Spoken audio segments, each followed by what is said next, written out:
Masechet Nazir, résumé du Daf Memchet.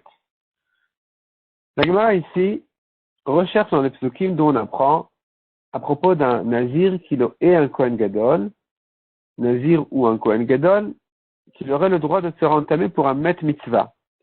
Lui, s'il rencontre un mort qui n'a pas d'autres personnes pour s'occuper de lui, eh bien, le Nazir se rendra tamé du mort, pour le mort, de même le Kohen Gadol. Et d'où on apprend ça des psukim.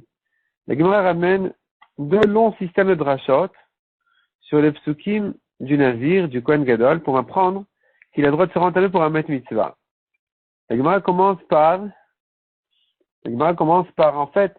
dire, il est écrit dans le passage qu'il se rentamait pour, le Nazir n'a pas le droit de se rentamer, ni le Kohen Gadol n'a le droit de se rentamer de manière générale pour des morts. Pourquoi est-ce qu'ensuite la Torah me détaille les proches de famille, son père, sa mère, son frère, sa sœur? Ce sont des détails en trop. Ils viennent chaque détail vient m'apprendre une halakha. Et donc, ça commence comme ça. Pour le père, il se rend pas tamé. Déduit de là, pour un Met Mitzvah, il se rend tamé. La mère me sert comme Gzera Shava pour dire, il est écrit dans Nazir, à leur mort, il se rend pas tamé, mais il se rend tamé. Déduit de là qu'il peut se rendre tamé pour d'autres tumot. Et pareil pour le Kohen Gadol. Et ainsi de suite. Donc,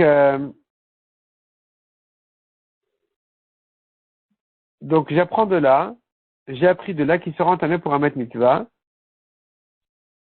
puisque la Torah m'a dit, à son père il se rend pas tamé, mais il se rend tamé pour un Met Mitzvah.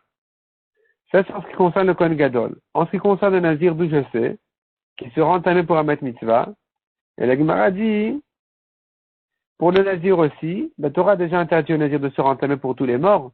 Pourquoi est-ce qu'elle a besoin de préciser son père, sa mère, son frère, sa sœur? Ce sont des mots qui sont a priori en trop. Et donc, j'apprends de là, pour son père, non, pour un Met Mitzvah, oui.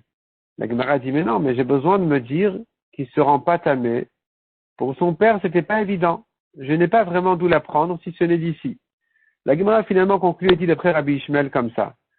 Pour son père, il ne se rend pas tamé, ça vient m'apprendre qu'il ne se rend pas tamé pour ses proches de famille. Et ça ne vient pas, c'est pas un mot de trop pour me déduire de là qu'il se rend tamé pour un Met Mitzvah.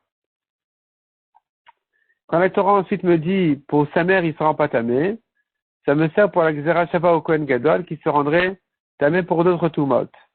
Quand il est écrit dans le Passouk, son frère et sa sœur, ça vient m'apprendre encore d'autres halachot, comme quoi le Nazir se rend tamé, il se rend pas tamé donc pour son frère, comme on a dit.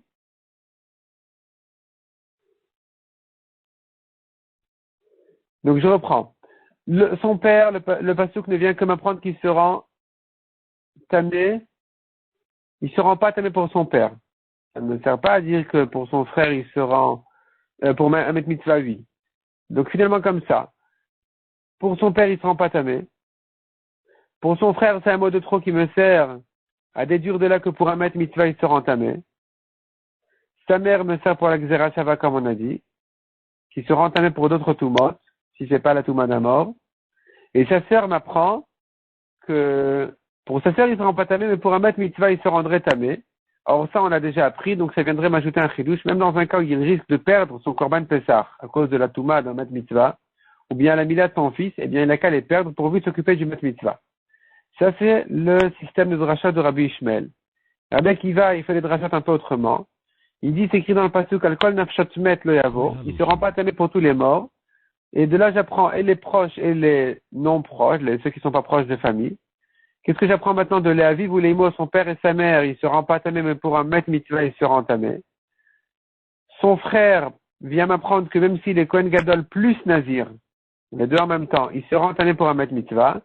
Ça sert pour m'apprendre qu'il se rend tamé même s'il risque de perdre à cause de ça son Korban Pessah et la Mila de son fils.